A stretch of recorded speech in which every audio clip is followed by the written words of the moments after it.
ورحمۃ اللہ وبرکاتہ نحمدہ ونصلی ونسلم علی رسولہ الکریم وعلی آلہ واصحابہ اجمعین اما بعد۔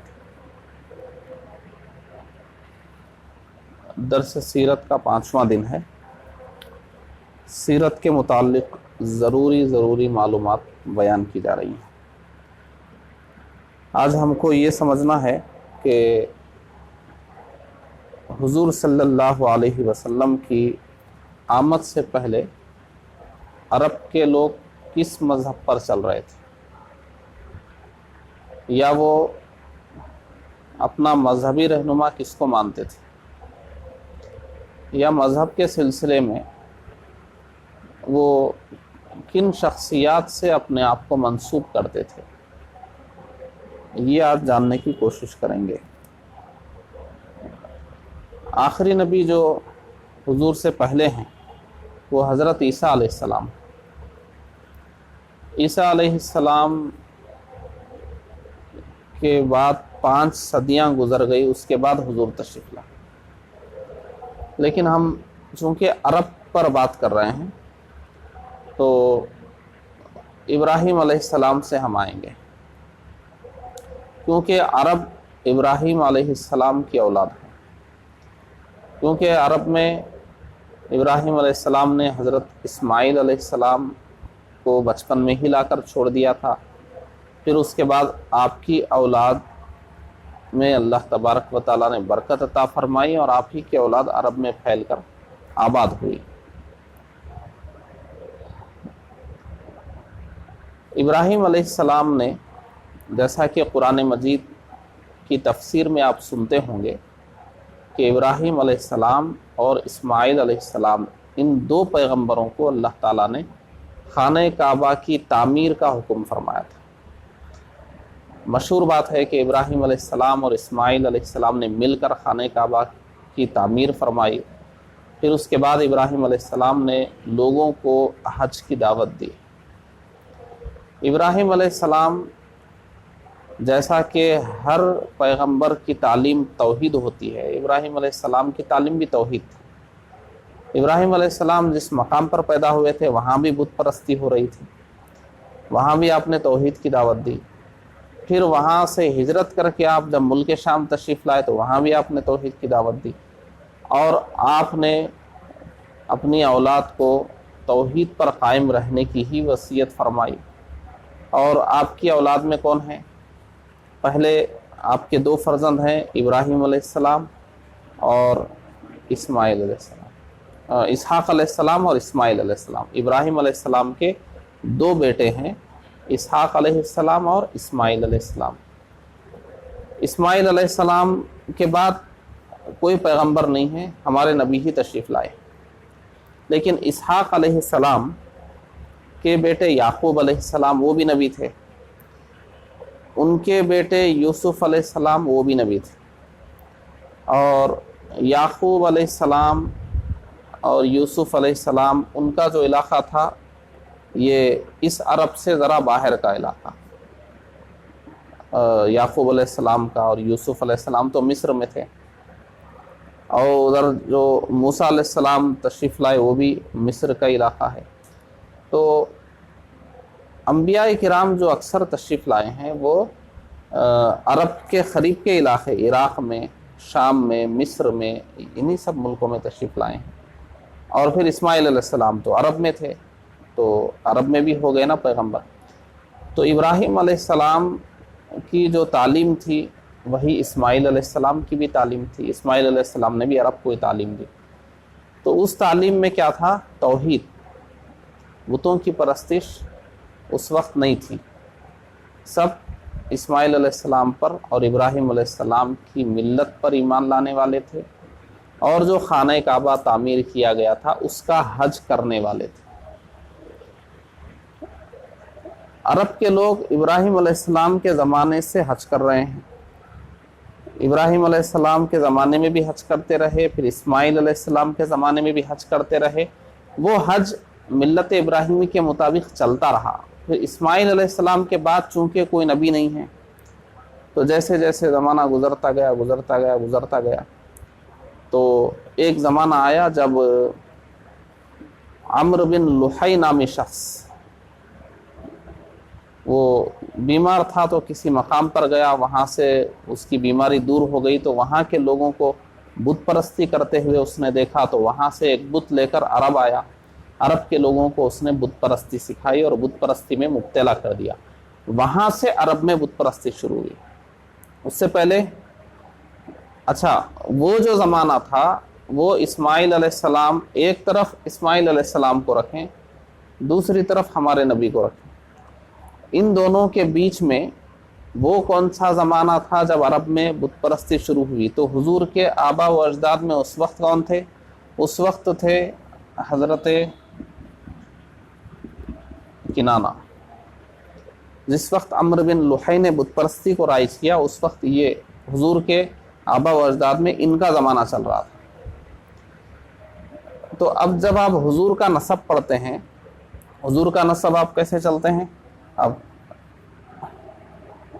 اور بن عبد المطلب بن ہاشم بن عبد مناف، اور بولتے جائیے کیا ہے، بن قصی بن کلاب بن مرہ بن کعب بن لؤی بن غالب بن مالک بن فہر بن نضر بن کنانہ، یہاں ہے کنانہ۔ پھر اور اوپر جائیے، پھر وہ ہوتے ہوتے آپ عدنان تک پہنچیں گے، پھر عدنان کے بعد پھر اوپر جائیں گے تو اسماعیل علیہ السلام تک پہنچیں گے۔ تو اسماعیل علیہ السلام سے لے کر یہاں حضرت کنانہ تک وہ توحید پر ہی تھے۔ ان کے زمانے میں جب عمرو بن لحی وہ بت پرستی عرب میں لے کر آیا تو اس کے بعد بت پرستی شروع ہوئی، اور اگرچہ بت پرستی شروع ہوئی لیکن بت پرستی کے باوجود عرب کے لوگ کیا کہتے تھے؟ ہم ابراہیم علیہ السلام کے دین پر ہیں، وہ ملت ابراہیمی پر ہیں ہم لوگ، ان کا دعویٰ یہی تھا۔ وہ بت پرستی بھی جو کر رہے تھے اس کو بھی ملت ابراہیمی بولتے تھے کہ ابراہیم علیہ السلام کے دین پہ ہیں۔ خانہ کعبہ کے اندر بت رکھے گئے تھے، وہ بتوں کی پرستش کرتے تھے، مگر وہ کہتے تھے ہم ملت ابراہیمی پر ہیں۔ اسی لیے قرآن مجید میں اللہ تبارک و تعالیٰ نے کیا ارشاد فرمایا کہ ہمارے بندے ابراہیم نہ تو وہ یہودی تھے، نہ نصرانی تھے، نہ مشرک تھے، وہ تو مسلمان تھے۔ کیونکہ حضور کے زمانے میں عیسائیوں کو بھی دعویٰ تھا کہ ہم لوگ ابراہیم علیہ السلام کے دین پر ہیں، یہودیوں کو بھی دعویٰ تھا کہ ہم لوگ ابراہیم علیہ السلام کے دین پر ہیں، کیونکہ وہ سب کے انبیاء کرام کے آبا و اجداد میں آتے ہیں نا۔ اور مشرکین بھی کہتے تھے ہم ابراہیم علیہ السلام کے دین پر ہیں، اور حضور تشریف لائے تو حضور فرماتے تھے ملت ابراہیمی تو اسلام ہے۔ تو اللہ تبارک و تعالیٰ نے آیت نازل فرمائی کہ ہمارے بندے ابراہیم نہ تو یہودی تھے، نہ تو نصرانی تھے، نہ تو مشرک تھے، وہ تو مسلمان تھے۔ تو حضور نے جو تعلیمات پیش کی عرب کے سامنے، عرب کے اوپر حجت قائم فرمائی کہ تم ملت ابراہیمی کی بات کرتے ہو۔ وہ لوگ ملت ابراہیمی کا انکار نہیں کرتے تھے، ہم ملت ابراہیمی پر ہیں، ابراہیم علیہ السلام کے دین پر ہیں۔ تو حضور نے ان کو سمجھایا ابراہیم علیہ السلام کا دین بت پرستی نہیں تھا، ابراہیم علیہ السلام کے دین پر اگر چلنا ہے تو اب یہ دین اسلام پر چلیں گے تو ابراہیم علیہ السلام کے دین پر چلنے والے ہوں گے۔ اسی لیے آپ دیکھیے حج ہوتا تھا، حضور کے آنے سے پہلے بھی عرب میں حج ہو رہا تھا نا۔ آپ سیرت میں پڑھیں گے کہ حج کے موقع پر حضور لوگوں کو، باہر سے آنے والوں کو دین کی دعوت دیتے تھے۔ تو آپ سوچیں گے کہ حج تو اسلام آنے کے بعد حج فرض ہوا، تو اس وقت کون لوگ حج کر رہے تھے؟ اس وقت حج کیسے ہو رہا تھا؟ نہیں، حج تو ابراہیم علیہ السلام کے زمانے سے چلتا ہوا آ رہا ہے۔ تو مشرکین حج کے نام سے ہی آتے تھے، پورے عرب سے جو آتے تھے حج کے ہی نام سے آتے تھے، حج کو جا رہے ہیں کہہ کر ہی آتے تھے، طواف بھی کرتے تھے اور وہ جانور بھی ذبح کرتے تھے، اور بہت کچھ شرکیہ اعمال انہوں نے داخل کر لیتے۔ کچھ تو ایسے تھے جو بالکل برہنہ ہو کر طواف کرتے تھے، وہ کہتے تھے کہ ہمارے کپڑے اس قابل نہیں ہے کہ ان کپڑوں میں ہم طواف کریں۔ تو اس طرح جس کو جو سمجھ میں آ گیا، جو نقطہ ان کے ذہن میں بیٹھ گیا، وہ اسی پہ چلنے لگ گئے تھے۔ شرکیہ اعمال، بہت سارے فسقیہ اعمال سب رائج ہو گئے تھے۔ تو حج کا نام جب بھی تھا حج کے نام سے ہی لوگ آ رہے تھے اور اس کو ملت ابراہیمی کا ہی ایک حصہ سمجھ کر وہ لوگ چل رہے تھے، اگرچہ مشرک تھے لیکن اپنے آپ کو ابراہیم علیہ السلام سے جوڑتے تھے۔ اچھا، اب اس کے بعد دیکھیے، اب جو یہاں اصل بات بتانا مقصد ہے اتنی تمہید سے، وہ یہ ہے کہ حضور سے لے کر ابراہیم علیہ السلام تک جائیے، ان میں سے کوئی بھی مشرک نہیں ہے، ان میں سے کوئی بھی مشرک نہیں ہے۔ حضور کے والد، والد کے والد، والد کے والد، ایسے ایسے ایسے ایسے آپ اسماعیل علیہ السلام تک جائیے، کوئی مشرک نہیں ہے۔ ایسے تو آدم علیہ السلام تک کوئی مشرک نہیں ہے، لیکن یہاں عرب کے حساب سے ہم بات کر رہے ہیں، تو اسماعیل علیہ السلام، ابراہیم علیہ السلام تک جائیے، کوئی مشرک نہیں ہے۔ عرب میں اتنا شرک پھیلا ہوا تھا لیکن پھر بھی ان لوگوں میں سے کوئی مشرک نہیں تھے۔ تو آپ دیکھیں گے اسماعیل علیہ السلام سے لے کر حضرت کنانہ تک تو عرب خود مشرک نہیں تھے، تو توحید ہی چل رہی تھی، تو یہاں تک کا تو مسئلہ صافی ہے۔ اور ادھر نیچے جب آپ آئیں گے تو نیچے بھی کئی لوگوں کے نام کے ساتھ ہم کو شواہد ملتے ہیں کہ وہ موحد تھے، اور بیچ میں چند نام اور آتے ہیں، ان کے بارے میں اگرچہ کہیں صراحت نہ ہو لیکن حضور کے ارشادات سے یہ واضح طور پہ سمجھ میں آتا ہے کہ حضور کے آبا و اجداد میں، امہات اور جدات میں کوئی بھی شرک سے ملوث نہیں ہوئے۔ حضور کا ایک فرمان ہے کہ اللہ تبارک و تعالیٰ نے ہر زمانے کے بہترین لوگوں میں مجھے رکھا، خیر القرون، حضور نے فرمایا خیر یعنی بہتر لوگ، اور قرآن مجید میں بہتر ایمان والوں کو ہی کہا گیا، ایمان والوں کو ہی کہا گیا۔ اور ہمارے علماء اسلام نے لکھا ہے کہ ہر زمانے میں کچھ نہ کچھ بندے توحید پر قائم ہوتے ہیں، انہی کی وجہ سے دنیا قائم رہتی ہے، کیونکہ اللہ تبارک و تعالیٰ نے انسان کو اتنی عقل دی ہے کہ وہ اپنی عقل سے سمجھ سکتا ہے کہ دنیا چلانے والا ایک ہی ہے، دنیا کو پیدا کرنے والا ایک ہی ہے، توحید کی طرف اس کا ذہن اسے لے جائے گا۔ اسی لیے دیکھیے ہمارے امام اعظم ابو حنیفہ رحمۃ اللہ تعالیٰ علیہ کیا فرماتے ہیں، کسی انسان تک اگر کسی نبی کی تعلیم نہ بھی پہنچی تو اللہ کی دی ہوئی عقل سے اسے یہ سمجھنا لازم ہے کہ دنیا کو بنانے والی ذات ایک ہی ہے، وہی عبادت کے لائق ہے۔ اور اسی عقل اور فراست کی بنیاد پر ہر زمانے میں چاہے کسی نبی کی دعوت پہنچی ہو نہ پہنچی ہو، دنیا کبھی بھی موحد یعنی توحید پر چلنے والے سے خالی کبھی نہیں ہوئی، بلکہ ہمارے اکابر تو فرماتے ہیں کہ ہر دور میں کم سے کم 7 موحد تو رہتے ہیں، 7 موحد تو ضرور رہتے ہیں۔ اچھا، اب دیکھیے آپ، حضور جب یہ فرما رہے ہیں کہ اللہ تعالیٰ نے میرے آبا و اجداد کو، امہات اور جدات کو زنا کی گندگی سے پاک رکھا ہے، وہ جس زمانے میں بھی تھے اس زمانے میں نکاح کے جو طریقے تھے ان نکاح کے طریقوں سے ہی وہ ایک دوسرے کے رابطے میں آئے، اور کوئی فحش طریقے سے نہیں، نکاح کے طریقے سے۔ اور جب زنا جیسی گندگی سے حضور کا نسب محفوظ ہے تو شرک کی گندگی اس سے بڑی بتائی گئی۔ شرک کے ہوتے ہوئے کسی کو خیر نہیں کہا جا سکتا، اور حضور نے فرمایا کہ جو ہر زمانے میں بہترین لوگ تھے انہی کی اولاد میں رہا ہوں، تو ہر زمانے کے بہترین لوگ وہ وہی ہو سکتے ہیں جو اللہ کی عبادت کرنے والے ہوں، اللہ کو ایک ماننے والے ہوں۔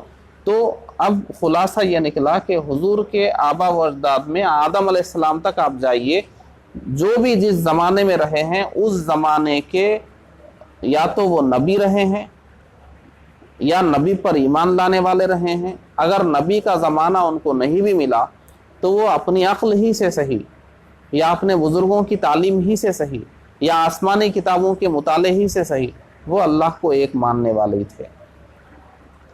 یہ تو بہت بات کا چھوڑا ہوا شوشہ ہے یہودیوں اور عیسائیوں کی جانب سے کہ حضور کے آبا و اجداد میں مشرک تھے، یہ تو بات کا عیسائیوں اور یہودیوں کا چھوڑا، کبھی اس پہ تفصیل سے بات کریں گے۔ اور حضرت ابراہیم علیہ السلام کہ والد گرامی کو جو مشرک کہنے کی کوشش اور ضد ہوتی ہے کہ نہیں، وہ قرآن میں آزر کو ان کا والد کہا گیا ہے اور آزر مشرک تھے، قرآن میں آیا ہے۔ آزر یہ ابراہیم علیہ السلام کے والد نہیں ہیں، چچا ہیں۔ اس کو علماء اسلام نے مکمل ثابت فرمایا، اس کو دہرانے کی ضرورت نہیں ہے، آپ کہیں سے بھی آپ کو مل جائے گا۔ ابراہیم علیہ السلام یہیں پر لا کر لوگ یہ بحث چھیڑ دیتے ہیں کہ حضور کے نسب میں مشرک کیسے نہیں ہیں، وہ تو خود ابراہیم علیہ السلام کے والد مشرک تھے، بڑی آسانی سے بول دیتے ہیں، جبکہ وہ والد نہیں ہے، وہ چچا ہیں، وہ چچا تھے جو مشرک تھے، وہ والد نہیں تھے۔ ہاں یہ ہے کہ لوگوں کو عربی زبان کی وسعت معلوم نہیں ہے، عربی زبان کی وسعت معلوم نہیں ہے۔ عربی زبان میں چچا کو بھی باپ کا لفظ بول دیتے ہیں، اب کا لفظ چچا کے لیے بول دیتے ہیں۔ عربی زبان تو بہت بڑی زبان ہے، ہمارے اردو زبان میں بھی کئی علاقوں میں دیکھیے چچا کو لوگ ابو بھی بول دیتے ہیں، نہیں بولتے ہیں بہت سے، میں خود دیکھا ہوں بہت سے علاقوں میں وہ والد کے بھائی کو بھی ابو بولتے ہیں۔ بعض علاقوں میں بڑے ابو بول دیتے ہیں، چھوٹے ابو بول دیتے ہیں، بعض علاقوں میں بڑے چھوٹے ہٹا کے سیدھے ابو بول دیتے ہیں، تو ہمارا خود مشاہدہ ہے۔ تو یہ دیگر زبانوں میں بھی ہوتا ہے، عربی تو بہت وسیع زبان ہے، اس میں تو خود قرآن سے شواہد ہیں کہ چچاؤں کو بھی باپ کہا گیا، تو محض وہ اب کا لفظ آنے سے حقیقی والد ہو جانا ضروری نہیں ہے، وہ اپنی جگہ ثابت کیا جا چکا ہے کہ وہ والد نہیں۔ تو حضور کا جو نسب ہے اس نسب میں کہیں پر بھی کوئی کافر اور مشرک نہیں ہے، حضور ہمیشہ مومنین موحدین میں ہی منتقل ہوتے رہے ہیں، اس کی قرآنی دلیلیں بھی ہیں، قرآنی دلیلیں بھی ہیں اس کی۔ تو اب حضور کا جب نسب ہم پڑھتے ہیں تو حضور کے نسب میں جن کا بھی نام آتا ہے ان کا نام ہمیں احترام سے لینا چاہیے، حضرت لگا لینا چاہیے، اور ہم چاہیں تو ان کے ساتھ رضی اللہ عنہ بھی لگا سکتے ہیں، کیونکہ وہ مومن اور موحد تھے۔ نبی ہیں تو علیہ السلام لگائیں گے، نہیں ہو تو کم از کم حضرت کے ساتھ احترام کے ساتھ تو کم از کم ہم نام لیں گے، کیونکہ وہ ہمارے حضور کے آباء و اجداد میں سے ہیں، کوئی اس میں جہنمی نہیں ہے معاذ اللہ، جتنے ہیں وہ سب جنتی ہیں۔ یہی حق ہے، یہی علماء اسلام کا فیصلہ ہے۔ بعد میں جب گمراہیاں عام ہوئی، اسلام کے خلاف دشمنان اسلام نے فتنے اٹھائے اور مسلمانوں کے نظریات میں شکوک و شبہات ڈالنے کی کوشش کی، تو ایک شبہ یہ ڈالنے کی کوشش کی کہ عرب میں تو کعبے میں خود 360 بت رکھے ہوئے تھے، حضور سے پہلے کون تھا مسلمان، تو حضور کے وہ باپ دادا پردادا کیسے مسلمان ہو جائیں گے، ایک عام مسلمان کے ذہن میں شبہ ڈالنے کی کوشش کی گئی۔ اور سیرت پڑھنے والے کو یہ ذہن میں رکھنا ضروری ہے کہ وہ جب حضور کے آباء و اجداد میں کسی کے بارے میں پڑھے تو بعض کتابوں میں ان کے تعلق سے بے ادبی کے الفاظ دیکھ کر دھوکہ نہ کھائے، ان کا ادب لازم ہے اور ان کو موحد جاننا ضروری ہے۔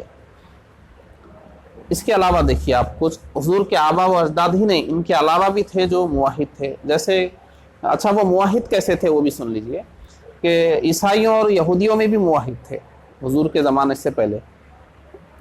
تورات اور انجیل میں توحید کی تعلیم تھی، تو تورات اور انجیل کی تعلیم جن عیسائی عالموں کے پاس، یہودی عالموں کے پاس محفوظ تھی، وہ توحید پر قائم تھے۔ خود عرب میں کچھ لوگ ایسے تھے جو اپنی عقل کی بنیاد پر توحید پر قائم تھے۔ خود عمر ابن خطاب رضی اللہ عنہ کے خاندان میں کچھ لوگ تھے جو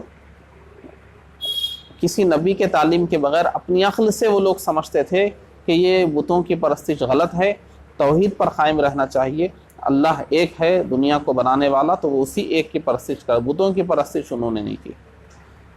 جیسے آپ مثال لیں گے عرب کے اندر تو زید بن عمرو بن نفیل یہ موحد تھے، اور ایسے ہی ورقہ بن نوفل یہ بھی موحد تھے۔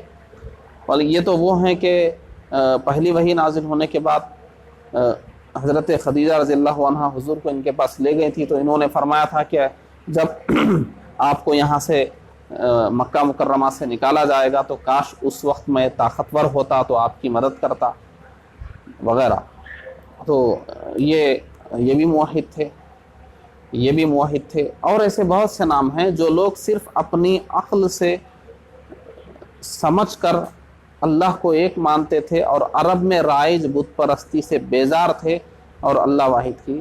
اچھا، خود حضرت سلمان فارسی رضی اللہ عنہ، سلمان فارسی رضی اللہ عنہ عرب کے نہیں تھے، وہ دوسرے ملک کے تھے، لیکن وہ وہاں سے چلتے چلتے چلتے ایک موحد کے پاس، پھر ان کا انتقال ہوا دوسرے موحد کے پاس، پھر ان کا انتقال ہوا تیسرے موحد کے پاس. تو وہ اس طرح ایک موحد سے دوسرے موحد، دوسرے موحد سے تیسرے موحد تک جاتے رہے. اور پھر کچھ عیسائی عالموں کے پاس پہنچے جو موحد تھے، انہوں نے پھر بتایا کہ دیکھو آخری نبی کا زمانہ ہے، ان کو تلاش کر کے ایمان لاؤ. پھر وہ تلاش کرتے کرتے عرب آئے، پھر حضور کی صحبت نصیب ہوئی، صحابی رسول بن گئے. تو وہ ادھر ہی سے توحید کی تعلیم لیتے ہوئے آ رہے ہیں. کہاں سے چلے، کہاں کہاں گئے، اور موحدین کے پاس ہی وہ صحبتوں سے فیضیاب ہوتے ہوئے حضور کے پاس آئے.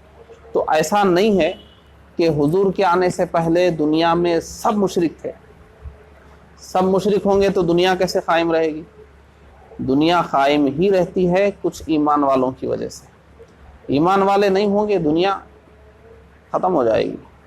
قیامت بھی جب لانا مقصود ہوگا تو اللہ تبارک و تعالیٰ ایک اچھی ہوا کے ذریعے ایمان والوں کو دنیا سے رخصت فرما دے گا. اور قیامت سے بہت سال پہلے سے انسانوں کی پیدائش بند ہو جائے گی. اور جب قیامت قائم ہوگی تو اس وقت کوئی بھی شخص دنیا میں مسلمان بھی نہیں ہوگا، کوئی نابالغ بھی نہیں ہوگا. جو ہوں گے وہ بالغ ہوں گے اور کافر ہوں گے، اور ان کے اوپر قیامت آئے گی. اور مسلمان جب تک ہے تب تک تو قیامت نہیں آنے والی، کیونکہ مسلمانوں کی برکت سے وجود دنیا کا قائم ہے. تو دنیا قائم رہتی ہے ایمان والوں کی برکت سے، اور دنیا کبھی بھی ایمان والوں سے خالی نہیں ہوتی ہے. تو حضور سے پہلے اگرچہ صدیوں تک انبیاء نہیں ہیں، لیکن اس سے یہ دھوکہ نہیں کھانا چاہیے سیرت میں کہ جب صدیوں تک کوئی نبی نہیں تھے تو وہ جتنے تھے سب کے سب مشرک تھے. یہ تصور نہیں کرنا چاہیے. ہر زمانے میں موحدین ہوتے ہیں، اور حضور سے پہلے جو موحدین تھے وہ دو قسم کے تھے. ایک جو جن کے پاس تورات یا انجیل کا علم تھا، اس کی وجہ سے وہ توحید پر تھے. دوسرے وہ جو اپنی عقل سے توحید کو سمجھتے تھے. یہ دونوں موجود تھے، اور حضور کے آباء و اجداد میں بھی اسی قسم کے ہیں. اچھا، اب یہاں پر بہت دلچسپ بات ہے. اس وقت روئے زمین پر بہت سے ایسے ہیں جو اپنے آپ کو مسلمان کہتے ہیں، مگر ساتھ ہی ساتھ بہت شوق سے یہ بھی کہتے ہیں کہ معاذ اللہ حضور کے ماں باپ مشرک تھے. اور پھر اس میں وہ حکمت بھی بتاتے ہیں، یہ اللہ کی حکمت ہے، پوری دنیا کو جن سے ہدایت ملی ان کے ماں باپ مشرک رہیں. اللہ کی قدرت کا اظہار پتہ نہیں کیا کیا بولتے ہیں.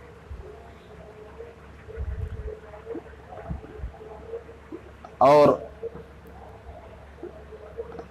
امام جلال الدین سیوطی رحمۃ اللہ تعالی علیہ عالم اسلام کے بہت بڑے بزرگ گزرے ہیں. انہوں نے بہت کتابیں لکھی، بہت بڑے محقق تھے. ان کی تصانیف پوری دنیا میں مشہور ہیں، ان کا علمی مقام سب کو مسلم ہے. امام سیوطی نے خاص اسی مسئلے پر کتابیں لکھی ہے کہ حضور کے آباء و اجداد میں کوئی کافر و مشرک نہیں. امام سیوطی آج کے نہیں ہیں، وہ 400-500 سال پہلے کے ہیں.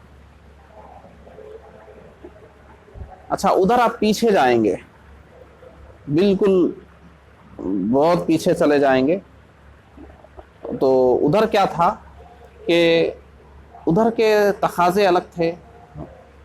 دیکھیے کام کس طرح ہوا ہے کہ صحابہ اکرام پوری دنیا میں اسلام پھیلانے کے لیے پھیل گئے. اسلام پھیل گیا، پھر تابعین نظام تعلیم کی طرف متوجہ ہوئے، پھر علم حدیث کی طرف امت متوجہ ہوئی، پھر فقہ کی طرف متوجہ ہوئی، پھر تصوف کا دور آیا.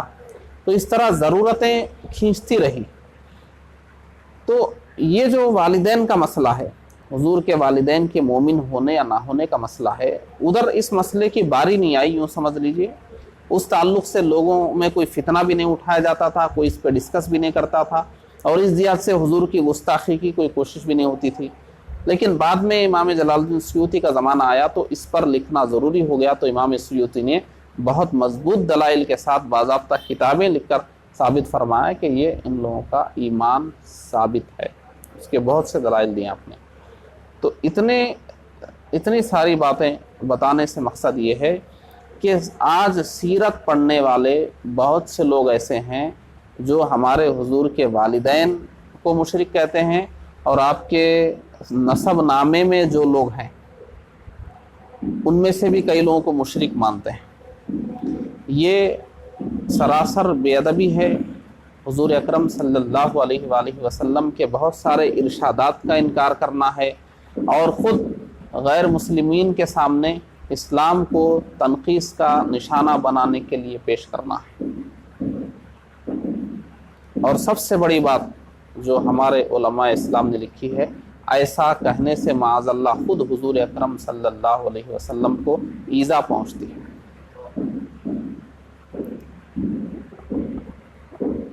آپ نے سنا ہوگا کہ ہمارے پیارے آقا صلی اللہ علیہ وآلہ وسلم کی والدہ ماجدہ کا جو مزار مبارک تھا، ابھی ماضی قریب میں وہ چونکہ لوگ جاتے تھے زیارت کرنے کے لیے، تو پھر وہاں جب نجدیوں کی حکومت آئی تو ان لوگوں نے اس کے راستے بند کر دیے یا اس کو مسمار کر دیا، بہرحال تو وہ معاذ اللہ مشرکہ کی خبر گئی تھی، اور ایک بہت بڑا سانحہ ہوا، وہ بھی یہ سن 2000 سے پہلے کی بات ہے۔ پورا عالم اسلام اس پر سوگوار ہو گیا تھا کہ ہمارے نبی کی والدہ کی مزار مبارک کے ساتھ یہ سلوک ہو رہا ہے۔ اچھا چلیے، ان کا مومن ہونا تو تسلیم نہیں ہے، لیکن جن کے مومن ہونے کے یہ معترف ہیں صحابہ کرام اور اہل بیت اعظام، ان کے بھی مزارات کو اٹھا دیا انہوں نے کہ لوگ ان کی زیارت کرنے کے لیے وغیرہ وغیرہ۔ بہرحال تو بہرحال اتنی تفصیل سے یہ بتانے کا مقصد یہ تھا کہ زندگی میں آپ ہمیشہ یاد رکھیں، کسی کتاب میں اگر آپ کو ایسا ملے کہ یہ حضور کے والدین مشرک تھے معاذ اللہ، یا آپ کے آبا و اجداد میں امہات و جداد میں کوئی مشرک تھے، اگر ایسا کسی کتاب میں آپ کو ملتا ہے، اس کتاب کو کہیں اٹھا کر رکھ دیجیے، اور کہیں کوئی مضمون ایسا ملتا ہے اس کو ہٹا دیجیے، مت پڑھیے اس کو، اور کوئی آدمی اس غلط فہمی میں ہے تو اس کو بھی سمجھائیے کہ ایسا لٹریچر نہ پڑھے۔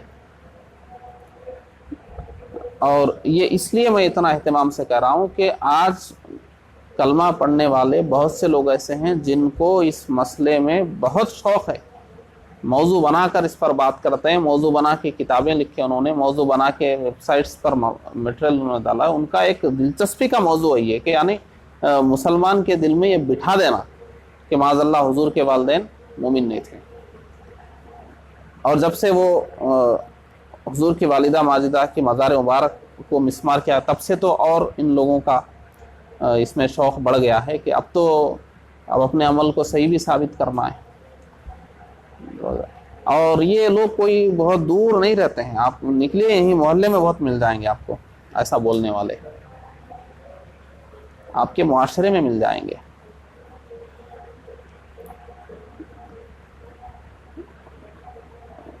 تو سیرت میں یہ باتیں جاننا بہت ضروری۔ ادھر میں نے پرسوں کیا بتایا تھا، مستشرقین نے کیا کیا کیا سیرت میں، اور ادھر کلمہ پڑھنے والوں نے بھی کوئی کمی نہیں چھوڑی ہے، انہوں نے بھی بہت کچھ سیرت میں۔ ہمارے علماء بہت اچھی بات فرماتے ہیں کہ کچھ لوگوں نے سیرت نگاری کی ہے، یعنی سیرت لکھا ہے انہوں نے، اور کچھ لوگوں نے سیرت سازی کی ہے، یعنی سیرت بنائی ہے انہوں نے۔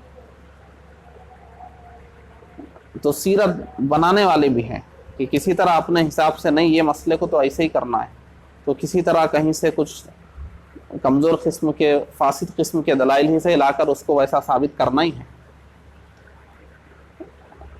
ہمارے اکابر سے جو 1400 سال سے تحقیقی طور پر ثابت ہوتا رہا ہے اسی کو پیش کرنا ہے۔ مستشرقین سے ڈر کر، ملحدین سے ڈر کر ہم کو سیرت میں کچھ تبدیلی نہیں کرنا ہے، ایسا کریں گے تو یہ اعتراض ختم ہو جائے گا، ایسا کریں گے تو یہ منہ بند ہو جائے گا، نہیں، اس میں اس بات کا اقرار ہوگا کہ آپ نے ان کے اعتراض کو قبول کر لیا، اور یہی بات مصنفین سیرت نے کیا ہے۔ مستشرقین کے اعتراض سے بچنے کے لیے بعض معجزات کا انہوں نے انکار کر دیا، سیرت کی کئی کتابوں کو انہوں نے بے اعتبار کر دیا کہ نہیں یہ کتابوں کا اعتبار نہیں ہے۔ اچھا، کیوں اعتبار کا کیوں کہا انہوں نے؟ کیونکہ ان کے پاس جواب دینے کی صلاحیت نہیں ہے، تو انہوں نے سوچا کہ اچھا جواب یہی ہے کہ یہ معتبر نہیں ہے کہہ دو۔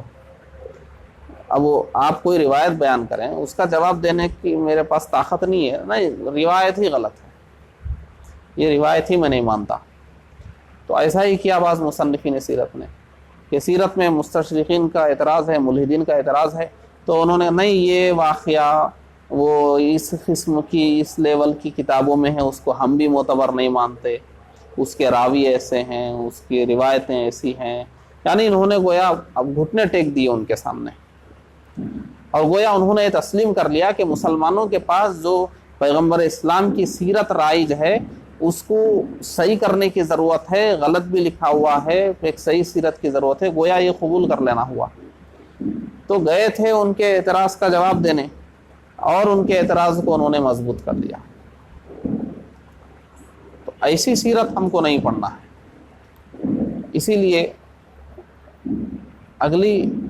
اگلا جو درس ہم کریں گے، آپ سیرت پڑھنا چاہتے ہیں تو سیرت کی کون سی کتابیں پڑھنا چاہیے اور کن کی کتابیں پڑھنا چاہیے، اگلے درس میں ہم اسی کے اوپر بات کریں گے۔ السلام علیکم ورحمۃ اللہ وبرکاتہ۔